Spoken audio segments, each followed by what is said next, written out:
જય શ્રી કૃષ્ણ. આજની રેસીપી છે ભરેલા મરચાં. તો એના માટે આપણે લઈશું ગોલર મરચાં, નમક, ધાણા, હળદર અને ચેવડો લઈ શકીએ છીએ, ચવાણું. એના બદલામાં ગાંઠિયા બી લઈ શકો છો તમે. એને મિક્સર ગ્રાઇન્ડર કરી મસાલો તૈયાર કરી લઈએ. તેમાં મીઠું, ખાંડ,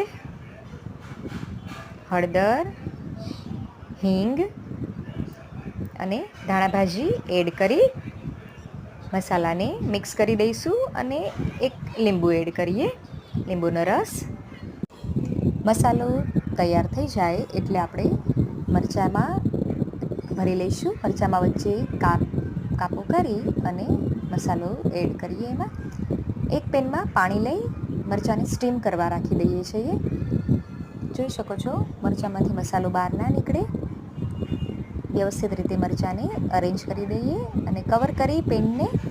હવે એક પેનમાં ઓઇલ મૂકી રાઈ અને હળદર મૂકી મરચાં સ્ટીમ થઈ જાય એટલે એને ફ્રાય કરી લઈશું. ધીમે ધીમે મૂકવાના અને હળવા હાથે થોડા હલાવી 2-3 મિનિટમાં મરચાં આપણા રેડી થઈ ગયા છે.